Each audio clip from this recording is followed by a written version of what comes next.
Magandang umaga mga kabay. Ito yung pangatlo ng 39189 liter C mga kabay. So yan mga kabay, nakasaksak po yan. Pero di po siya gumagana. Ayan. So titingnan natin mga kabay. So tara, samahan nyo po ako. So yan mga kabay, bubuksan ko na po. At ating alamin kung bakit ayaw gumana. So check natin yung cord mga kabay. Bakit ayaw niyang gumana. So check natin. So ayan mga kabay, pumapalo po yung tester ko.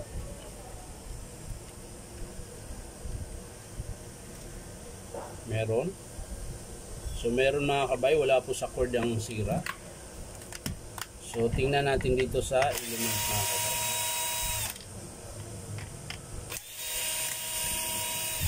Tingnan natin ang element mga kabay.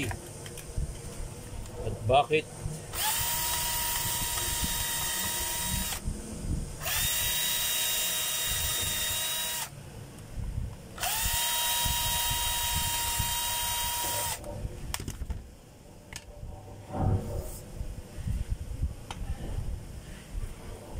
so yan mga kabay, putol din. Halos lahat puro putol Ayan. So kaya po hindi ito gumagana mga kabay, maaring sira yung pinaka-fuse niya mga kabay. Ito po. Itong puti na ito. I-tester natin ito.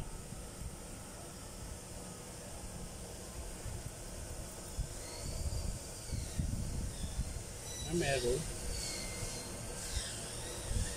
Ayan, meron. So hindi lang talaga siya gumana mga kabay dahil putol po talaga siya. Ayan. So papakita ko sa inyo malapitan mga kabay. Pero bago yan mga kabay, check muna natin yung motor. Ayun, maiksi na po yung carbon ng motor mga kabay. So kailangan na rin nating magpalit. Papakita ko lang sa inyo mga kabay ng malapitan. So yan mga kabay, putol pa rin yung wire katulad nung kanina. Tapos yung carbon ng motor mga kabay, maiksi na lang. Ayan po yung itim.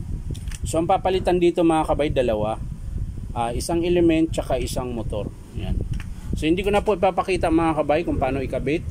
Papakita ko na lang sa inyo mga kabay kapag in-approve ng customer. So yan lang mga kabay. Maraming salamat sa panonood. Pa-like and share na rin po. At syempre, subscribe nyo po ito aking YouTube account na Inom Tabay. So maraming salamat. Bye-bye.